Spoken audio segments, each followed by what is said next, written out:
Shalom y bendiciones a todos los hermanos, a cada uno de los que se conectan a través de estas plataformas. Algo nuevo para ti y Teshua TV. Estamos contentos como cada semana que puedan acompañarnos a este segmento, a este tiempo de estudio en el cual estamos viendo el cristianismo a través de la historia. No estamos viendo la raíz, como siempre les digo, no estamos viendo la raíz del cristianismo, sino estamos viendo el cristianismo como tal a través de toda la historia. Hemos empezado cómo las cosas se estaban formando aún desde antes de la época de Jesús, de la época de Yeshua. Hablamos un poquito de la época de los macabeos, porque todo eso es importante para después entender cómo estaba todo el escenario cuando apareció Yeshua, a los partidos políticos, por así decirlo, o las sectas del judaísmo que había, y poder entender después qué pasó durante el tiempo de Yeshua, en su muerte, después con los discípulos, qué pasó durante la época de los primeros discípulos, después caminando hasta la muerte de los discípulos, siendo el discípulo, el Sheleach, el apóstol Juan, el último en morir. ¿Y qué pasó después? Cómo el movimiento que estos hombres empezaron a través de Yeshua, cómo se expandió, se extendió. El libro de los Hechos nos relata que en los primeros capítulos del libro de los Hechos había más de 8,000 personas. Es más, cuando nosotros leemos el libro de los Hechos podemos darnos cuenta de que dice que los sacerdotes que guardaban la ley y obedecían la ley estaban aceptando el evangelio del Mesías. Muchos de los judíos, porque la gente dice, no, es que los judíos estaban rechazando, estaban aceptando el mensaje y había una conversión grande, había una conversión masiva. Después vimos a Cornelio. Entendemos un poquito más el concepto de Cornelio porque habíamos entendido que era un gentil. Bueno, ahora con todos los datos y toda la información podemos darnos cuenta de que era un temeroso, era un temeroso de Dios, era una persona que entraba a la sinagoga y se sentaba a la puerta. Acuérdese que dentro de las sinagogas había tres personas: estaban los judíos, los que eran de nacimiento, que eran judíos; estaban los prosélitos, que se habían convertido al judaísmo; y estaban los temerosos de Dios, o los que estaban camino a la conversión, que eran los que estaban a la puerta, los gentiles de la puerta. Así es que Cornelio no era cualquier gentil, Cornelio no era un pagano, a pesar de que era un soldado romano. Cornelio tenía conocimiento. Lo vemos orando a las horas de oración. Lo vemos mientras él estaba orando. ¿Qué era lo que él oraba? Las 18 bendiciones conocidas como la Amidá, las oraciones de pie, porque eso era lo que se hacía en el templo a la hora que Cornelio estaba orando. Así es que entonces los gentiles no vienen a la palabra solamente por decir los gentiles cualquiera, sino era una gente que estaba reconociendo y teniendo el conocimiento del Dios de Abraham, de Isaac y de Jacob. El evangelio se empieza a extender. Vemos a Pablo, vemos la obra de Pablo, que fue a muchos lugares, fue a muchas ciudades. Y el evangelio, hay que entender las cartas de Pablo en el contexto del primer siglo, lo que era el culto imperial. ¿Por qué es importante el culto imperial? Porque nos vamos a dar cuenta que después de la muerte de los apóstoles, de los discípulos, vemos que el movimiento empieza a desviarse un poco de lo que era el original, dando a entender que el movimiento original guardaba Shabbat, guardaba las fiestas, comía kosher, comía limpio, de acuerdo a las reglas de Levítico. En otras palabras, para la iglesia del Mesías, para los cristianos, si usted le quiere llamar de esta manera, para los cristianos del primer siglo, porque muchas veces decimos queremos ser como la iglesia primitiva. Bueno, la iglesia primitiva respetaba Levítico 11, respetaba Levítico 23 en su totalidad, no había una distinción. Entonces vemos que para el año 100 empieza a haber una distinción entre los diferentes movimientos, al punto en que va avanzando, va avanzando, va avanzando, hasta que vamos llegando más adelante a las persecuciones. El Imperio Romano es de suma importancia entenderlo, porque el Imperio Romano está en su apogeo y empieza la persecución contra los que se llamaban cristianos. Vemos a Nerón, aún antes en los tiempos de los apóstoles, vemos a Nerón, vemos a Adriano, vemos a Claudio, vemos a muchos de los emperadores que están lanzando sus ataques contra contra los discípulos y están dando, están queriéndolos perseguir al punto en que muchos mueren. Y en todo este movimiento que estamos viendo a partir del año 100 en adelante, entre lo que son las persecuciones, los tiempos de paz y otra vez la persecución, los tiempos de paz, la fe empieza a desviarse de donde salieron. Lo he dicho muchas veces y lo vuelvo a repetir. Siendo honestos y sinceros, cuando nosotros decimos vamos a estudiar las raíces de nuestra fe, nos quedamos cortos. Porque muchos de nosotros no entendemos, mucha gente no entiende la magnitud de lo que es decir vamos a estudiar la raíz de la fe cristiana.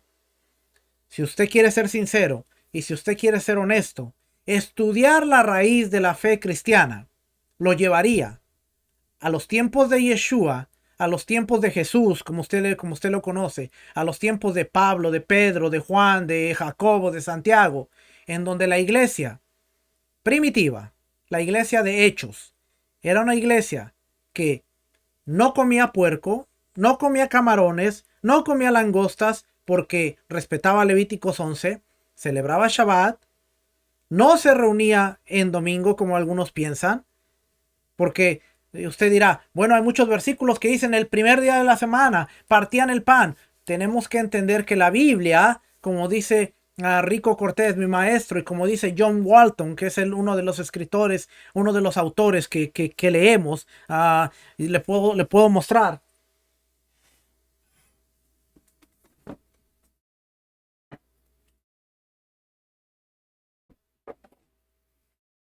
Este es John Walton, ¿ok?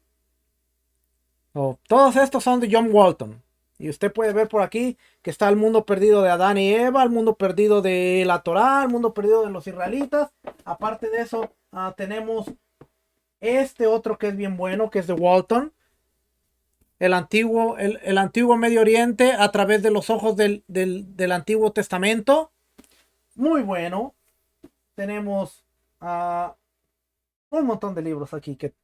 John Walton dice, a través de todos estos libros, la Biblia fue escrita a nosotros, pero no para nosotros. Repita, la Biblia fue escrita a nosotros, pero no para nosotros. ¿Qué quiere decir eso?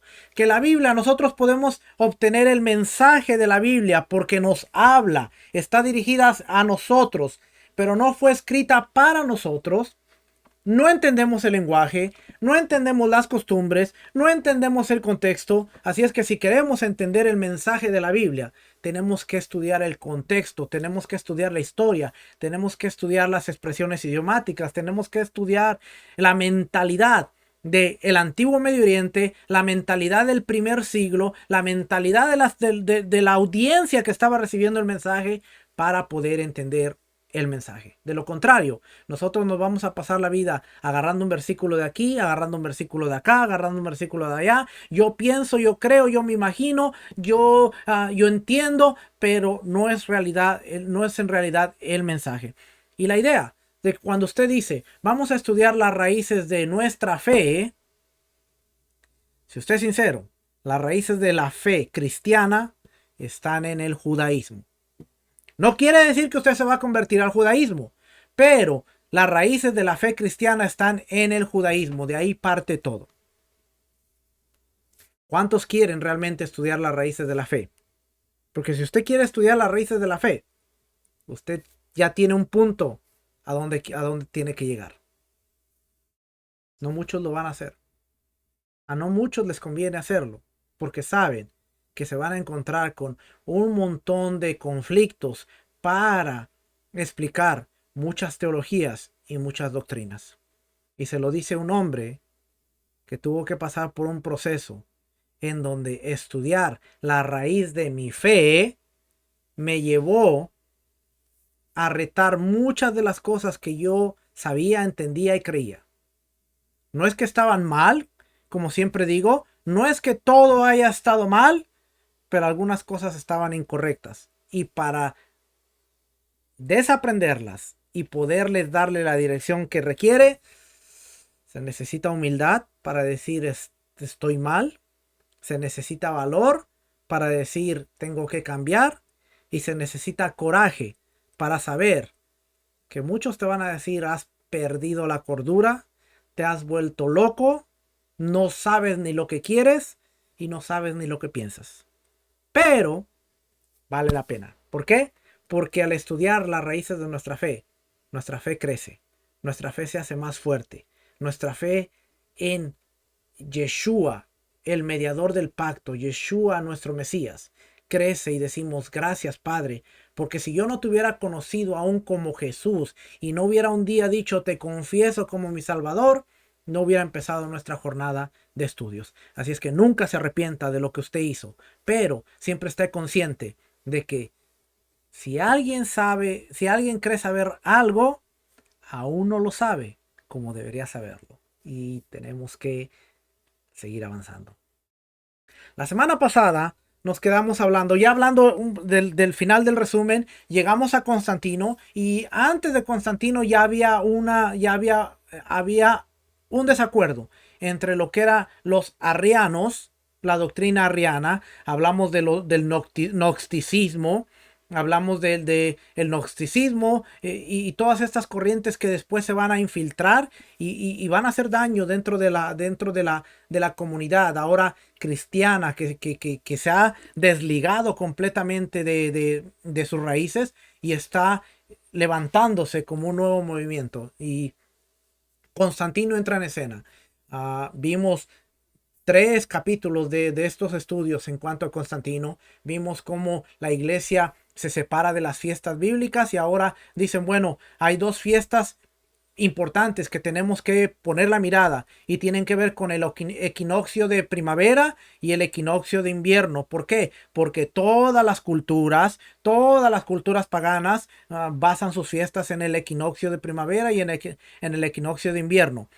Siendo así que una de ellas es la Natividad del Señor, que en ninguna parte hasta el año 200 nadie la celebraba, porque no era algo que se ordenara celebrar el nacimiento de Jesús. Pero al año 300 es establecido, el año 325 con Constantino es instituida ahora la celebración de Navidad.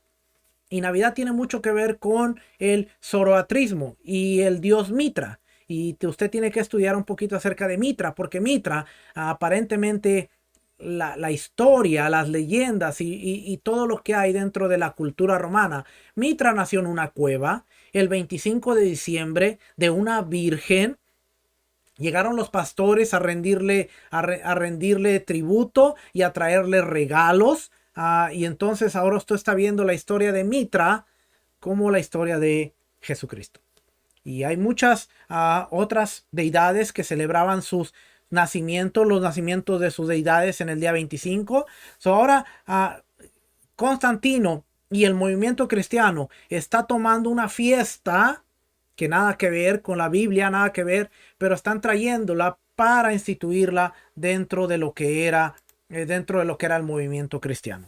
Y aparece Navidad. Después aparece lo que se llama el Easter o la muerte y resurrección del Señor, que ese fue el primer argumento que ellos dijeron: no queremos nada que ver con los asesinos de nuestro Señor, así es que no vamos a celebrar Pascua cuando los judíos celebran Pesaj, porque está establecido que el 14 de Nisan se celebre Pesaj, pero ahora los cristianos dijeron: no vamos a celebrar ese día, vamos a tener nuestra propia fecha. Y se establece el día de Pascua, que empieza con el miércoles de ceniza y que todo tiene que ver con el domingo, con el domingo que sigue al equinoccio de primavera. Por eso cada año usted ve a la comunidad judía, las comunidades mesiánicas celebrando Pesaj durante una fecha, y después la iglesia católica y la iglesia cristiana que comparten la fecha celebrando lo que se llama como el domingo de resurrección, o en inglés Easter. Y Easter dijimos que viene de la diosa Ishtar, de la diosa de los asirios, Astarar y todo esto, pero eso quedó instituido en el año 325. Después viene la disputa y la discordia entre la divinidad del Mesías, y de eso hablamos hace la semana pasada, entre los arrianos, y empieza lo que es el exilio, la expulsión. Si no estaban de acuerdo con lo que era el movimiento de la iglesia, entonces quedaban expulsados y quedaban echados afuera. Así es que fíjese, hoy vamos a hablar un poquito acerca de, a ver por aquí, dice aquí, estamos hablando de, estoy brincando un poquito, pero estamos hablando de los primeros años de Anastasio, que este es uno de los hombres también que sale aquí. Así es que dice aquí, donde le tengo aquí subrayado. Le subrayé unas cosas así para no tener que leerlo todo, pero ya lo más importante de todo este libro ya lo subrayé, así que ya podemos brincar un poquito más y ver unas cositas más importantes. Dice, aún antes de estallar la controversia arriana, ya sabe que la controversia arriana es la divinidad de Jesús. ¿Jesús es Dios o Jesús no es Dios, sino es una criatura, algo que fue creado por el Padre? Y de ahí viene el credo de los apóstoles. Así es que todavía vamos a ver un poquito más de esto, que dice, aún antes de estallar la controversia arriana, Atanasio había escrito 2 obras, una contra los gentiles y otra acerca de la encarnación del Verbo. Nada hay de estas obras de las especulaciones de Clemente o de Orígenes, pero sí hay una profunda convicción de que el hecho central de la fe cristiana y de toda historia humana es la encarnación de Jesucristo. ¿Ve? La encarnación. La presencia de Dios en medio de la humanidad, hecho hombre, de ahí el meollo del cristianismo, según Atanasio lo entiende. Atanasio ahora está diciendo, y vamos a hablar este tema después más adelante, o solo le estoy dando a través de la historia, pero vamos a ver, porque ahora cuál es nuestra posición y qué es lo que tenemos que creer. ¿Jesucristo es Dios o qué papel juega Jesucristo? Porque ahora aún dentro de lo que se conoce como raíces hebreas, algunos dicen, no, bueno, Jesucristo es Yahweh y los dos son uno. Yeshua y Yahweh son uno. Yahweh es Yeshua y hay muchos versículos bíblicos que podemos leerlos y uno dice, ahí está Yahweh hablando a través de Yeshua. O sea que Yeshua, Yahweh es la representación, o Yeshua es la representación de Yahweh en la tierra. Yeshua es Yahweh, es lo mismo. Algunos otros dicen que Yeshua es el mediador, la imagen invisible, una divinidad, y Yahweh es uno. Ahora, nótese, y esto lo vamos a hablar más adelante, pero nótese, la clave aquí es cómo el Tanakh o la Biblia hebrea, que compende desde Génesis hasta Malaquías, ve al Mesías. Porque el Mesías está ahí, de Génesis hasta Malaquías, o de Génesis hasta Segunda de Crónicas en una Biblia hebrea, porque hay que hablar de la diferencia. La Biblia cristiana termina en Malaquías, en donde se habla de la promesa de Elías, que en los postreros días enviará el espíritu de Elías, que hará volver el corazón de los padres a los hijos y los hijos hacia los padres. Y después hay una hoja en blanco que ya desarrollé 2 temas de los 400 años de silencio, uno de 2 horas y uno de 3 horas, 5 horas, hablando de los 400 años del silencio. Pero después aparece Mateo, y en Mateo aparece Juan el Bautista. La Biblia cristiana dejó este canon de esta manera, en que terminara en Malaquías y apareciera en Mateo, para darle entrada a la figura de Juan el Bautista. La Biblia hebrea no termina en Malaquías. La Biblia hebrea, el último libro que aparece en la Biblia hebrea es el libro de Segunda de Crónicas. Ese es el último libro que aparece en la Biblia hebrea. Hay un orden diferente. Y el último pasaje que aparece en la Biblia hebrea, Segunda de Crónicas, es la proclamación de Ciro. Y en el primer año de Koresh, rey de Paras, o Ciro, en el primer año de Ciro, rey de Paras, cuando se cumplía la palabra de Yahweh por boca de Jeremías, Jeremías, Yahweh despertó el espíritu de Ciro, rey de Persia, para que emitiera una proclamación por todos sus dominios, oralmente y por escrito, diciendo: así ha dicho Ciro, rey de Persia, Yahweh, el Elohim del cielo, me ha dado... Oiga lo que dice, porque este es un hombre pagano, el que está diciendo: así ha dicho Ciro, rey de Persia, Yahweh, el Elohim del cielo, me ha dado todos los reinos de la tierra y me ha encargado que le edifique una casa en Jerusalén, que está en Judá, y todo aquel de ustedes que sea su pueblo, que Yahweh, su Elohim, sea con él y que suba. Bien interesante, porque ahora cuando leemos esta promesa, cuando un judío, cuando un hebreo lee la última parte de su Biblia y después empieza Mateo, cuando un judío o un hebreo abre la última parte de su Biblia, está viendo que hay un decreto de un rey pagano diciendo: Dios me ha dado la autoridad para construir una casa en Jerusalén, y que todo judío y que todo aquel en el cual el Elohim de Israel esté en él, que suba. Y esa es la escatología judía. Que de los 4 rincones de la tierra suban, los escogidos suban, porque en la tierra de Jerusalén se habrá levantado el tercer templo y el Mesías está presente en la tierra.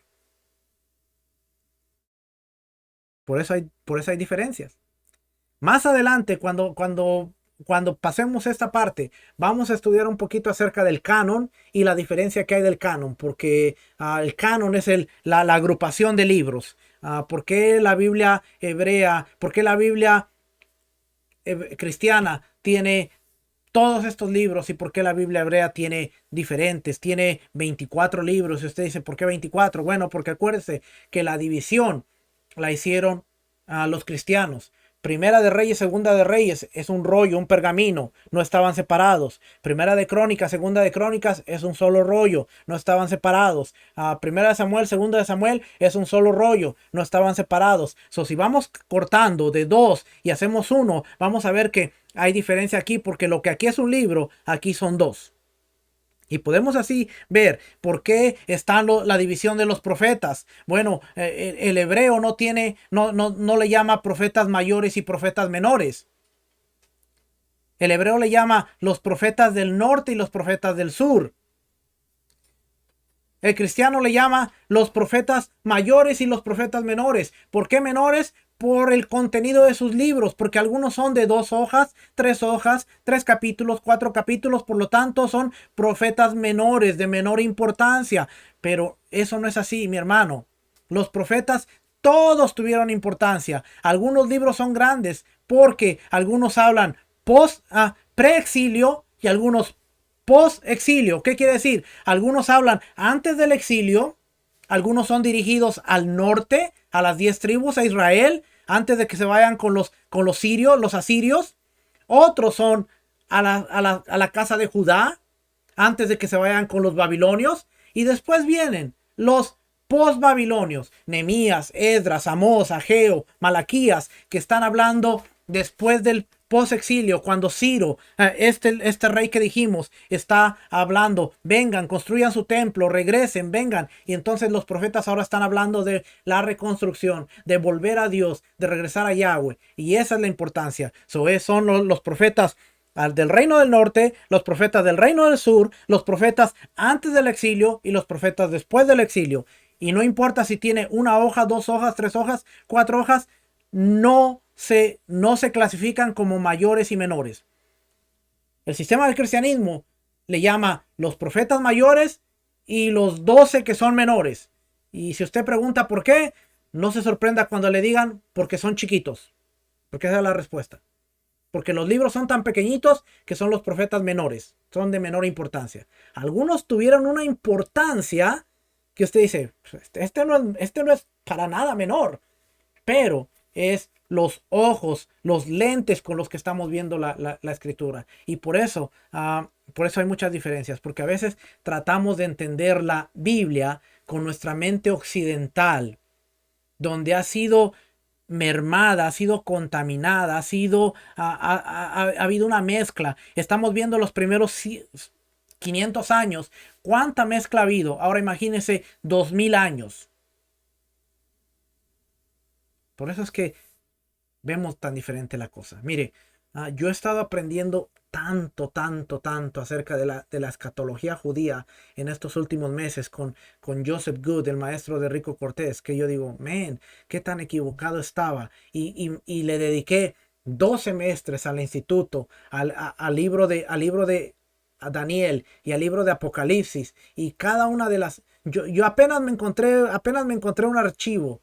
No hace mucho me encontré un archivo que yo no sabía si llorar, reír o llorar, porque son todos los trabajos que yo hice para el Instituto Teológico. Y me lo encontré y empecé a abrir y yo veía todos los trabajos que yo entregaba y yo decía, Dios mío, ahora que tengo un poquito de entendimiento, porque no es que yo sea la última Coca-Cola y que ahora yo diga, yo me lo sé y todo, no, al contrario, o sea, he estado aprendiendo un poquito. Yo digo, he aprendido mucho, porque para mí es mucho, pero para la misma vez lo que sé es así, mire, así de chiquito. Y yo digo, qué tan equivocados estamos porque queríamos entender la Biblia, que fue escrita a nosotros, pero no para nosotros. Y yo veo los trabajos, yo veo las cosas, yo veo los trabajos de Daniel, los trabajos de Apocalipsis, los trabajos que yo hice y todo, y digo, estos trabajos están buenos para el recuerdo, para ver que Dios tuvo de mí misericordia y me ayudó y me ha ayudado a avanzar. Así es que cuando usted ve aún la división de las escrituras, ¿por qué una termina con segunda? Lea el último capítulo de Segunda de Crónicas. Es más, déjenme checar. Aquí está la Biblia cristiana. Déjenme checar. La división está, usted ve Nehemías, Esther y Job como a la mitad. La división es completamente diferente. Está completamente diferente. Y usted ve a Reyes, casi adelantito de Samuel. Está Jueces, Ruth, Samuel, Primera de Reyes, Segunda de Reyes y luego está Crónicas. Esta es la división que usted ve aquí. Y la otra está completamente distinta. Un día vamos a hablar de esa división y usted se va a dar cuenta de qué tan diferente es. Pero Segunda de Crónicas termina diciendo, Segunda de Crónicas, lo mismo, Segunda de Crónicas capítulo 36 versículo 22. Mas al primer año del Ciro, rey de los persas, para que se cumpliese la palabra de Yahweh por boca de Jeremías, Yahweh despertó el espíritu de Ciro, rey de los persas, el cual hizo pregonar de palabra y también por escrito por todo su reino, diciendo, así dice Ciro, rey de los persas, Yahweh, el Dios de los cielos, me ha dado todos los reinos de la tierra, y él me ha mandado que le edifique casa en Jerusalén, que está en Judá, quien haya entre vosotros de todo su pueblo, sea Yahweh su Dios con él, y suba. Termina de la misma manera, solo que están en el lugar que no debe estar y equivocado. ¿Okay? Entonces vamos a seguir leyendo por aquí. Dice, aún antes de estallar la controversia arriana, Atanasio había escrito 2 obras contra los gentiles y acerca de la encarnación. La presencia de Dios en medio de la humanidad hecho hombre. De ahí el meollo del cristianismo según Atanasio lo entiende. En un bello pasaje, Atanasio compara la encarnación a la visita del emperador en una ciudad. El emperador decide visitarla y toma por residencia una de las casas de la misma. El resultado es que no solo esa casa, sino toda la ciudad reciben un honor y una protección especial, de tal modo que los bandidos no se atreven a atacarla. De igual modo, el monarca del universo ha venido a visitar nuestra ciudad, viviendo en una de nuestras casas, y gracias a su presencia en Jesús, todos nosotros quedamos protegidos de los ataques y artimañas del maligno. Ahora, en virtud de esa visita de Dios en Jesucristo, somos libres para llegar a ser lo que Dios quiere que seamos, es decir, capaces de vivir en una comunión con Él. Suena bonito, pero si realmente este argumento es cierto, y Dios vino a vivir en nosotros a través de Jesús, y a través de eso nos libró de los que quedamos protegidos de los ataques y artimañas del maligno, ¿por qué tenemos a tanto cristiano pecando ¿Y por qué tenemos a tanto cristiano siendo atacado? O sea, es algo para preguntarnos, es algo para ponernos a pensar y decir, bueno, si este argumento es válido y si a través de Jesús todos los ataques del maligno, como dice, cuando está el rey en una ciudad, obvio, nadie se va a atrever a atacarla porque está el rey. Entonces hay algo que no está cuadra o hay algo que como seres humanos no hemos entendido. Porque si realmente Dios está con nosotros y Dios vive en nosotros, entonces nuestra humanidad debería estar sujeta al Dios que vive en nosotros. Y en esa parte, yo creo que muchos somos culpables. Porque muchos decimos, somos templo y morada del Espíritu. Somos templo y morada de Dios. Dios vive en nosotros. Pero ¿por qué seguimos queriendo tener el control de toda nuestra vida? Cuando Dios está en nosotros. Y el que debería dirigir cada paso es Dios. Si Dios vive en nosotros, ¿por qué seguimos metiéndonos en problemas todo el tiempo? Eso quiere decir entonces que no le hemos dado el control absoluto a Dios.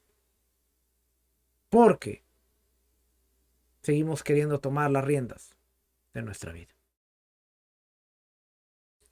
Este argumento es válido porque si Dios está con nosotros y sabemos que Dios mandó a su mediador, Yeshua, y su Ruach mora dentro de nosotros, nos dirige,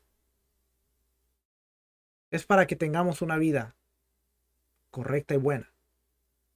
Y ahí es donde entramos. Entonces, ¿cuál es la dirección del Ruach? Y ahí podemos encontrarnos que la dirección del Ruach camina y fluye a través de la Torá, porque la Torá son las instrucciones de Dios que nos enseñan cómo caminar. Y si Dios es el rey te dice vive de esta manera. Y para que podamos estar libres del maligno y libres de meternos en problemas, tenemos que caminar como el rey quiere que caminemos. Es una forma mejor de entender las cosas. A decir, Dios vive en ti y no te preocupes por nada, pero sigues viviendo desordenadamente y te metes en problemas. Una cosa muy diferente y muy distinta. Así es que dice, por tanto, no ha de sorprendernos el hecho de que Atanasio viera en las doctrinas arrianas una grave amenaza en la fe cristiana. En efecto, lo que Arrio decía era que quien había venido en Jesucristo no era Dios mismo, sino un ser inferior, una criatura. El verbo era la primera de las criaturas de Dios, pero siempre como una criatura. Vamos a brincarnos aquí porque luego sigue con el mismo relato. Alejandro y la lucha del exilio lo saca, después regresa uno y llega al otro y esto es mucha lectura, pero vamos a ver hasta esta parte. ¿Dónde está? Por aquí.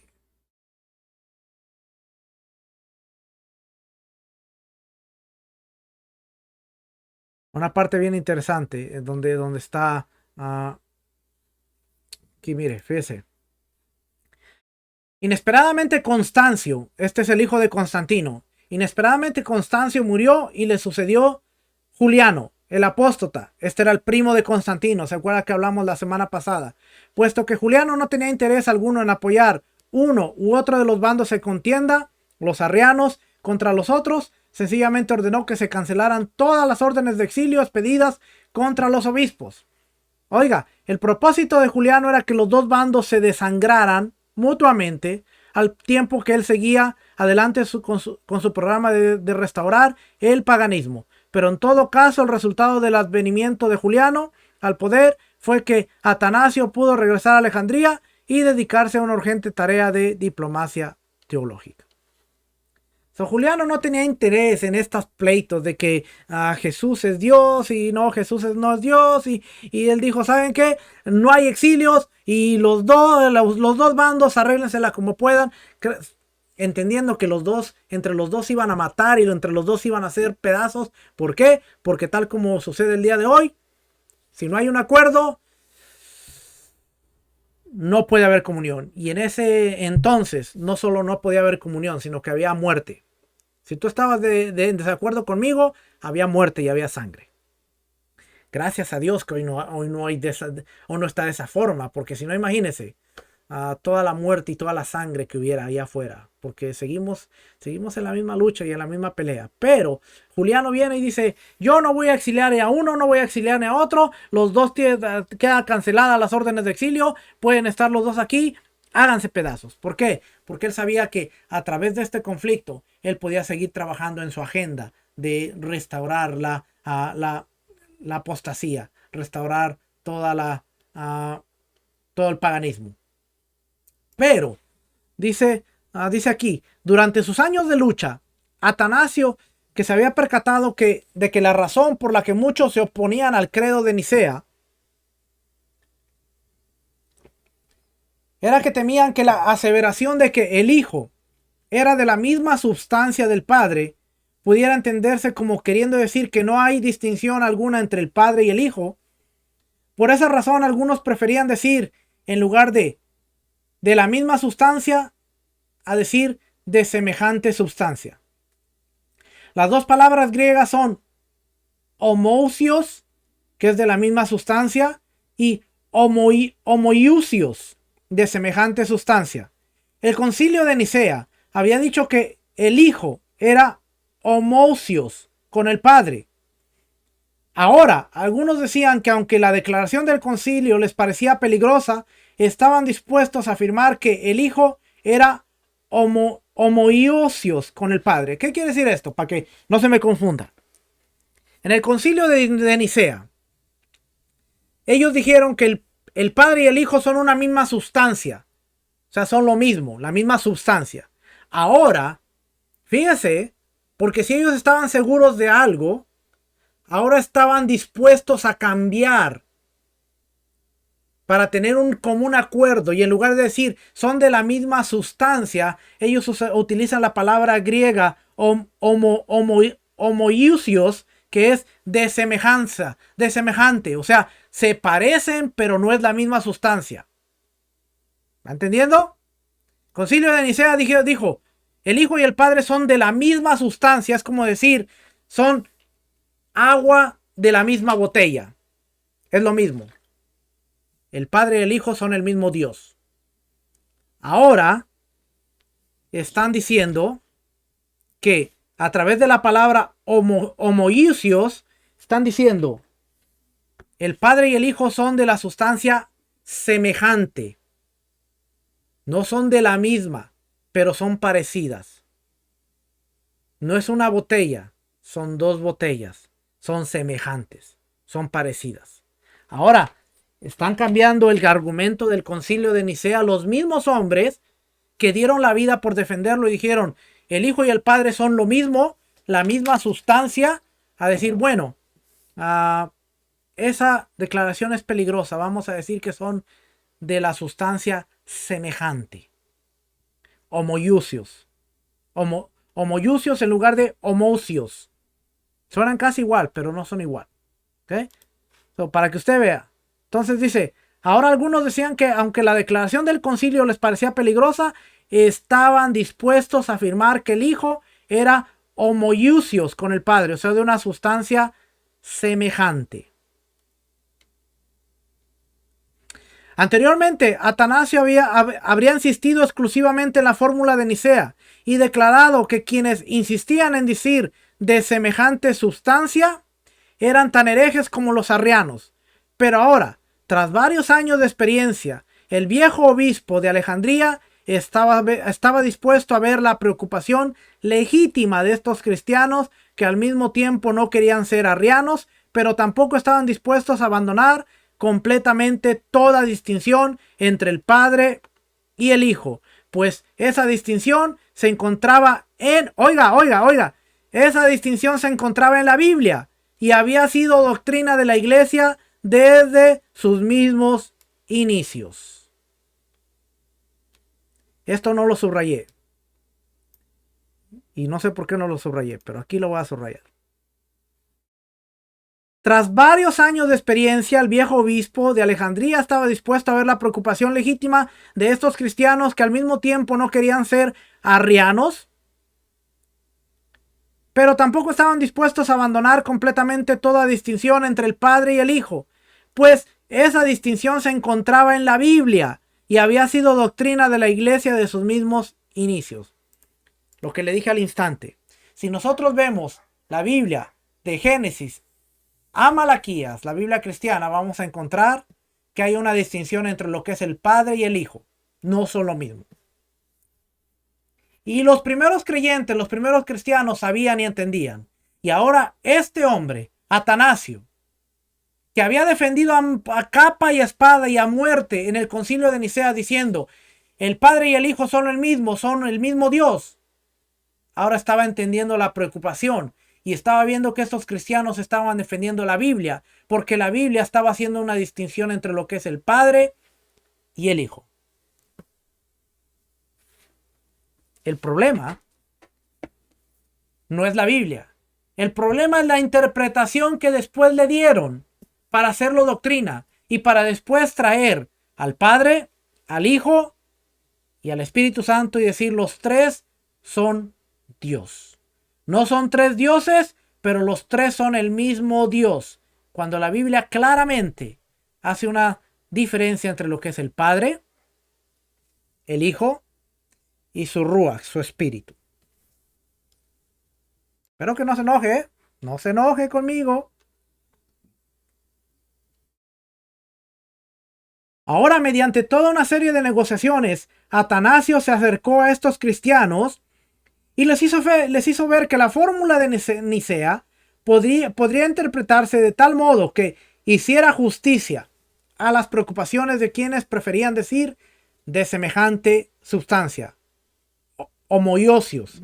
Por fin, en un sínodo reunido en Alejandría en el año 362, o sea, 27 años después del concilio, en el año 362, Atanasio y sus seguidores declararon que era aceptable hablar del Padre, el Hijo y el Espíritu Santo como una sustancia, una hipostasis, siempre que esto no se entendiera como si no hubiera distinción entre los tres, y también como tres sustancias, tres hipostasis, siempre que esto no se entendiera como si hubiera tres dioses. Y aquí es donde está el enredo. ¿Ok? Son tres sustancias diferentes, pero no son tres dioses, pero los tres son el mismo Dios. Y aquí es donde empieza todo el enredo de, ok, sí, pero no, pero es que cuando tú, me gusta la forma en que algunos lo explican, pero cuando tú tienes agua líquida, tú tienes agua en gas y tú tienes agua en forma sólida, que es el hielo. ¿Y qué son las tres? Agua, ¿verdad? Ah, pues entonces Dios es Padre, Dios es Hijo y Dios es Espíritu. A los tres es el mismo, pero tres manifestaciones. Y podemos darle toda la interpretación filosófica, pero siempre tenemos que ir a la Escritura y ver qué es lo que realmente es bíblico. Y ya usted va entendiendo más o menos qué vamos a hablar cuando veamos cuál es el papel de Yeshua, cuál es el papel del Espíritu, cuál es el papel del Ruach y cuál es el papel del Padre. Hay tres manifestaciones en un Dios, o es un Dios y tiene al Hijo con una misión especial y al Ruach que significa otra misión especial. Es más, se ha malinterpretado tanto al Espíritu que algunos dicen, si tú no hablas en lenguas, tú no tienes la llenura del Espíritu, tú no tienes la manifestación del Espíritu. A ese punto, cuando realmente la Biblia, ¿cómo lo pone bíblicamente la Biblia al Espíritu?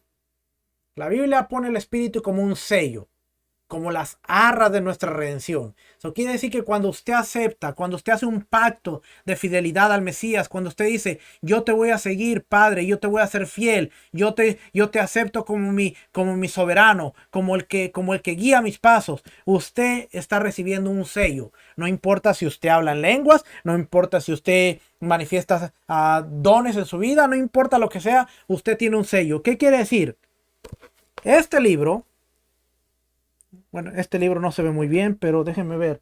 A ver si encuentro un libro por aquí. Un libro, quiero buscar un libro.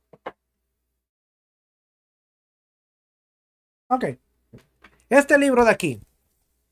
Este libro está bien bonito y todo, usted lo ve aquí. Pero este libro en la parte de atrás tiene un sello. Este sello. Baker Books. Este sello dice Baker Books, una división de Baker Publishing Group. Este sello quiere decir que este libro es pertenencia de este grupo. ¿Okay? Este libro es pertenencia de Baker Books y tiene derecho de autor. Tiene derecho de autor. Cualquier información que usted quiera tomar de este libro sin el permiso del autor, usted tiene problemas. Puede enfrentar una demanda. Si usted quiere agarrar información de este libro y comercializar con ella sin hablar con el autor, tiene problemas. Cuando usted se casó, usted se puso un anillo.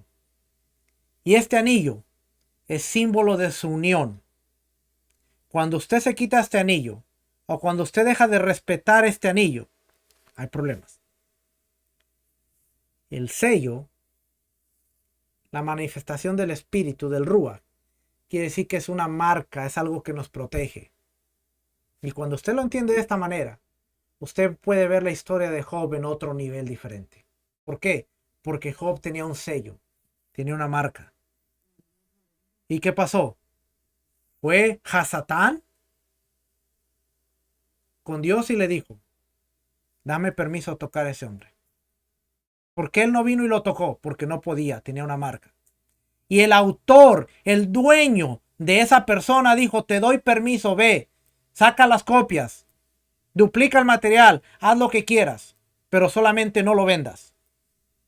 Ve, toca a sus hijos, toca sus pertenencias, toca su salud, pero no lo mates. Muchas cosas que no entendemos, porque a veces decimos, tenemos la marca de Dios, pero no actuamos como si tuviéramos una marca. Y ahí podemos hablar de respeto, legalidad, convenio, lealtad, responsabilidad y podemos darle a la. ¿Lo ve? Ven, Espíritu Santo, lléname. Y a veces seguimos pecando, aún diciendo soy lleno del Espíritu y en el pecado. Es como decir, oh, yo estoy casado, pero estoy en la cama con otra mujer. Ah, pero tengo el anillo. No, va. No, la mayoría de gente que hace adulterio mejor se quita el anillo. Porque les da cosa ver que, no puedo, ¿verdad? No, les remuerde. Mucha gente dice, soy lleno del Espíritu. Pero está moralmente corrupto. Y a veces decimos, ven, te invitamos, Espíritu Santo, ven, llena nuestras vidas, llena nuestro ser. Y no se nos olvida voltear y decir, ¿seré digno de estar queriendo la presencia de Dios? ¿Seré digno de estar teniendo una marca en mí que diga, soy propiedad del Dios Todopoderoso? Esa es la forma de entender el Espíritu, el Ruach HaKodesh. Muy distinto, ¿ah? Muy distinto de como nos lo han enseñado. ¿Por qué? Porque hay conceptos que tenemos que entender de diferente manera. Mire, la vida se disfruta al máximo cuando tú entiendes tu responsabilidad y cuando tú entiendes lo que tú tienes que hacer. Te dejas de preocupar por el diablo, por los demonios, por los brujos, por los hechiceros, por esto, por lo otro. ¿Por qué? Porque aunque tú sabes que existen y que tienen cierto nivel de autoridad y legalidad, no te pueden tocar. Tú eres como Israel en el desierto. Tú te estás gozando, tú estás disfrutando y por acá tienes un agorero como Balaam queriéndote maldecir y dice, no puedo, no puedo, no puedo, porque este pueblo simplemente no puedo. Pero cuando tú le abres la puerta, ya no es de que si pueden, es de que tienen la llave, van a entrar a tu casa y van a hacer destrozo y medio. Por eso es que la mayoría de comunidades, la mayoría de creyentes, oran, ayunan, dan diezmo, leen Biblia, pero han perdido todo el llavero y todo el mundo tiene llave para entrar legalmente a tu vida. No era el tema, pero nos salimos del tema, pero no de la palabra. Sigamos. Así es que dice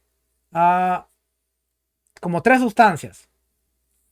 Sobre la base de este entendimiento, la mayoría de la iglesia se fue reuniendo de nuevo en su apoyo al concilio de Nicea hasta que, según veremos más adelante, el segundo concilio ecuménico reunido en Constantinopla en el año 381. 25, 50 y 56 años después hay otro concilio y ahora es en Constantinopla también, 381, y ahí se ratificó la doctrina nicena. Empero Atanasio no viviría para ver el triunfo final de la causa a que había dedicado casi toda su vida. Ahí se hace oficial Dios Padre, Dios Hijo, Dios Espíritu Santo. Y ahí nace la Trinidad.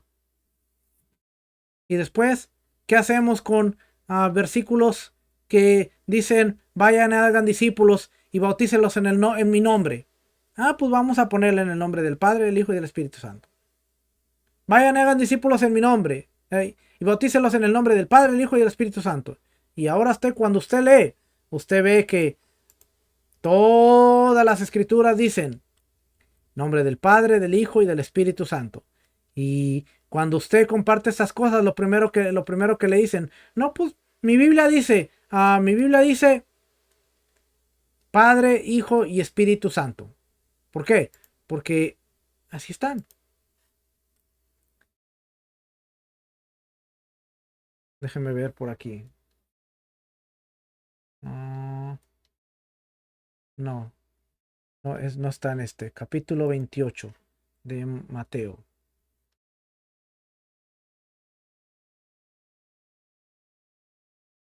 Aún la Biblia textual, mire. Aún la Biblia textual. Ya se lo enseñé la vez pasada. Dice, yendo pues y discipular, hacer discípulos a todos los gentiles, bautizándolos en el nombre del Padre y del Hijo y del Espíritu Santo. Pero cuando usted ve la Biblia Jerusalén, la Biblia católica, usted va a encontrar que dice aquí, vayan pues y hagan discípulos a todas las gentes, bautizándolos en el nombre del Padre y del Hijo y del Espíritu Santo. Pero acá hay una notita. Una nota que dice aquí. Dice, el libro de los Hechos habla de bautizar en el nombre de Jesús, de Yeshua. Ver Hechos capítulo 1, versículo 5 y Hechos capítulo 2, versículo 38. Más tarde, se hizo explícita la vinculación del bautismo con las 3 personas de la Trinidad en el contexto litúrgico bautismal de la comunidad primitiva. O sea, que hubo un cambio. Este texto sufrió un cambio más adelante, cuando el concilio de Nicea, ya en el año 381. Mire, la Biblia del oso. No sé cómo diga esta, pero esta es la Biblia del...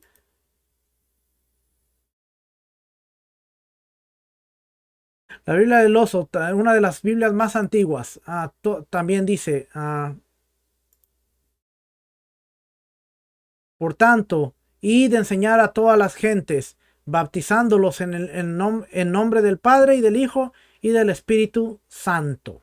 ¿Okay? Esta es una de las Biblias más antiguas, pero cuando usted ve los manuscritos más antiguos, la fórmula trinitaria no aparece. ¿Por qué? Porque estamos viendo que fue hasta el año 381 cuando se hace oficial la fórmula trinitaria.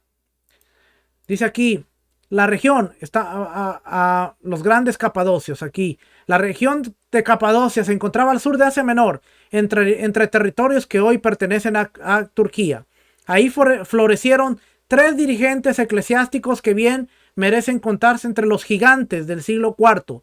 Estos tres gigantes son Basilio de Cesarea, el teólogo a quien a la posteridad conoce como el Grande, su hermano Gregorio de Nisa, famoso por sus obras acerca de la contemplación mística, y el amigo de ambos, Gregorio de Nacianzo, el gran orador y poeta, muchos de cuyos himnos son obras clásicas para la iglesia de habla griega. Y estos hombres, habla muchísimo acerca de estos hombres, habla acerca de Macrina, la familia de Macrina. Hay una mujer muy especial también, que dice aquí,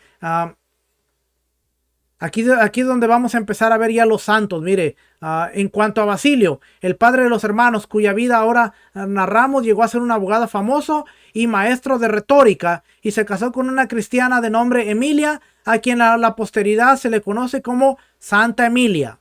Todo esto es parte de la historia, porque después sale San Basilio, San Gregorio, Santa Emilia, San Clemente. Todos estos que estamos viendo ahora son los santos de más adelante.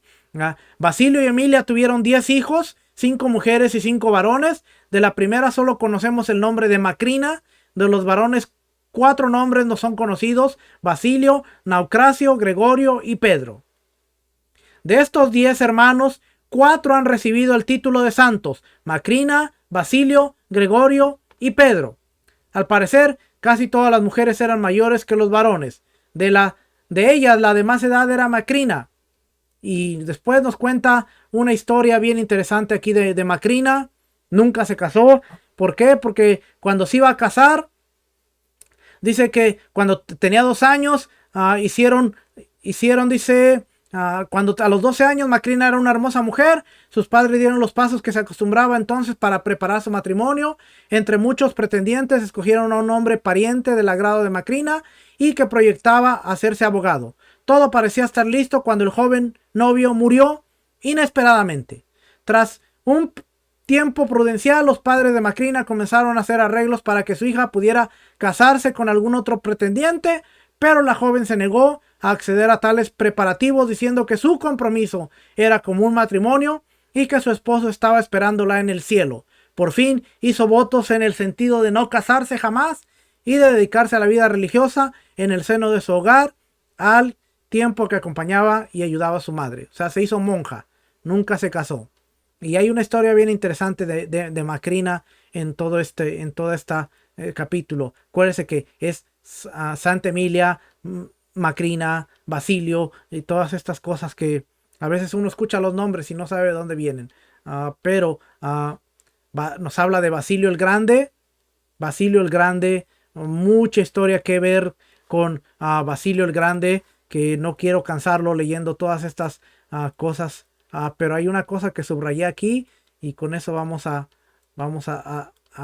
terminar. Después nos habla de Gregorio de Nisa, el hermano menor de Basilio. Acuérdese, ¿por qué le estoy trayendo estos nombres? Porque estos nombres son los teólogos y son los hombres que están contribuyendo a las doctrinas y al pensamiento teológico de la iglesia cristiana para más adelante. ¿Okay? Así es que bien importante estos nombres, que aunque no los estamos leyendo, pero para que usted sepa que a fines del 380 está Basilio, está Gregorio, están todos estos hombres que están trabajando para la teología y para el movimiento de la iglesia. Quiero llevarlo al final, en donde dice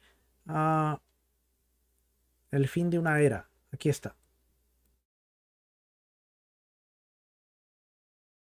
Aquí está. Al fin, cuando ya terminan todos estos hombres, dice aquí esta parte. El gran tema que de un modo u otro domina todo este periodo es el de las relaciones entre la fe y la cultura, o en sus términos institucionales, entre la Iglesia y el Estado. En Constantino y sus seguidores, el Estado decidió tomar el nombre de Cristo. En Constantino, no antes, Constantino. A esto la Iglesia no podía oponerse con éxito alguno, pero sí podía seguir varias alternativas. El retiro de los monjes y el cisma de los donatistas son en cierto sentido respuestas radicales al reto planteado por Constantino. En el extremo opuesto se encuentra Eusebio de Cesarea y probablemente otros millares de cristianos cuyos nombres la historia no ha registrado, desde cuya perspectiva lo que estaba sucediendo era casi el cumplimiento de la promesa bíblica. Entre estos dos extremos, sin embargo, se halla la mayoría de los gigantes a quien hemos dedicado la presente sección. Los repetidos exilios de Atanasio, la firmeza de Ambrosio ante Teodosio, los sermones de Ambrosio y Juan Crisóstomo contra la injusticia social y la resistencia de Basilio ante Valente son muestra de que estos gigantes de la fe no capitularon y se dejaron arrastrar por el poder, el prestigio y las promesas del imperio.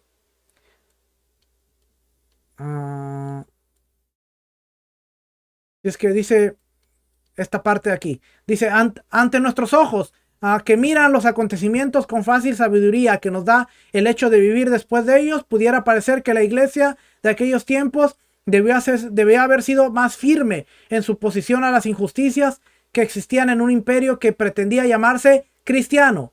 Pero si vemos las cosas, no desde nuestra perspectiva del siglo XX, sino desde una iglesia que acababa de pasar por la era de los mártires, no podemos menos que sorprendernos ante la firmeza y la sabiduría de quienes continuaron luchando por su fe contra peligros antes inesperados. Antonio y Pacomio en el desierto con sus oraciones y su ejemplo, Atanasio en el exilio con su pluma, Macrina llamada a obediencia, a Basilio con su cariño de hermana, Crisóstomo desde el púlpito con su oratoria dorada y desde el destierro con su recia humildad, Ambrosio a la puerta de la iglesia ante el emperador, Jerónimo en la ciudad de David, traduciendo la Biblia contra el consejo de muchos, Agustín en su retiro meditando y escribiendo acerca del sentido de la fe cristiana. Todos ellos fueron gigantes en medio de la sucesión ininterrumpida de gentes de quienes podría decirse, con las palabras prestadas de la epístola de los Hebreos, que de ellos el mundo no era digno. Y después vamos al el régimen de los bárbaros. ¿Y qué es el régimen de los bárbaros? Nada más ni nada menos que la caída del Imperio Romano. Y en la caída del Imperio Romano ahora va a llevar a que el cristianismo se siga mezclando con demás culturas, porque vienen los alemanes, los germanos, vienen muchas otras naciones que ahora van a derrotar al Imperio Romano, y vamos a ver qué sucede durante lo que se conoce como la era de las tinieblas. Aquí este libro lo pone como la era de las tinieblas, y usted ve cómo hasta esta parte hablamos de teología, hablamos de filosofía, hablamos de tantas cosas, pero difícilmente vemos que la gente diga, bueno, yendo a los escritos y viendo lo que la escritura nos dice, podemos entender. ¿Por qué? Porque ahora mucha gente quería comprender y entender el evangelio desde la cultura, la teología y todo lo que estaba sucediendo a través de los grandes teólogos, los grandes filósofos, a través de la filosofía, Platón, Sócrates y todos estos hombres griegos que fueron respetados. Ahora muchos de ellos estaban de alguna manera induciendo la forma de mirar el mundo y trayéndola a la iglesia. Y como resultado, vamos a ver que hay una iglesia totalmente fuera de lo que fue al principio. Familia, espero que haya sido de bendición este estudio. Me pasé casi 5 minutos, pero espero que hayamos aprendido muchas cosas. Aprendimos bastante el día de hoy, a pesar de que usted diga, Nos salimos en unas cosas, pero eran necesarias para poder explicar varias otras. Acuérdense, llevamos 2 concilios de Nicea. ¿Y qué ha salido? Hasta este momento ha salido ya la Trinidad. Después vamos a hablar del dónde salió el culto de María, dónde salió María, la Madre de Dios, y dónde empiezan a salir tantas cosas tan raras. Que todo esto lo que estamos hablando es la iglesia cristiana, que va a tomar sentido en su forma de la iglesia católica. Después del año 300 en adelante, usted no va a empezar a ver rastros de la iglesia cristiana más, sino lo que ahora va a surgir es la iglesia católica hasta el año 1600. Fíjate qué interesante, porque del año 300 al año 1600, lo que se mira en la historia, a través de la historia, es la iglesia católica. A través de todos sus concilios, doctrinas, cosas, la iglesia católica toma forma. Hasta que llega Juan Calvino, Martín Lutero, y nuevamente sacan el protestantismo y recuperan un poquito de la esencia del evangelio, un poquito, porque no la libertaron completamente, no la restauraron hasta sus raíces, porque Calvino era un antisemita judío, Martín Lutero era un antisemita judío. Ellos empezaron bien, pero cuando veamos la historia de estos hombres, ellos lo que Martín Lutero quería era que los judíos aceptaran a Cristo para que las cosas estuvieran bien. Y eso no va a pasar. Mano, el judío no necesita hacerse cristiano para ser salvo. Y yo sé que esa declaración que yo he dicho le ha chocado a muchos. Le ha chocado a muchos. Pero si usted lee las escrituras, el judío no necesita aceptar a Cristo como su Salvador. El judío necesita mirar al cielo y decir, Yeshua es el enviado del Padre. Yeshua es nuestro Mesías, el que va a reinar con nosotros.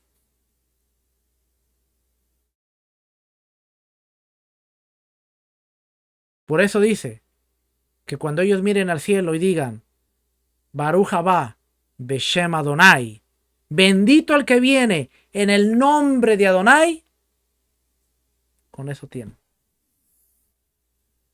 ¿Que hay muchos que están mal? Sí. ¿Que hay muchos que le han faltado el respeto al Mesías? Sí. Pero de todo eso, van a tener que rendir cuentas ante el Mesías. Familia, shalom, bendiciones. Nos estaremos viendo la próxima semana. Espero que siga acompañándonos y espero que siga aprendiendo junto a nosotros. No me crea a mí. Verifíquelo con la escritura. Busque Iglesia Cristiana en los años 800, Iglesia Cristiana en los años 900, Iglesia Cristiana en los años 1000. Y lo que le va a salir, no se espante, no se sorprenda y acepte la realidad. Familia, los amo. Shalom, bendiciones.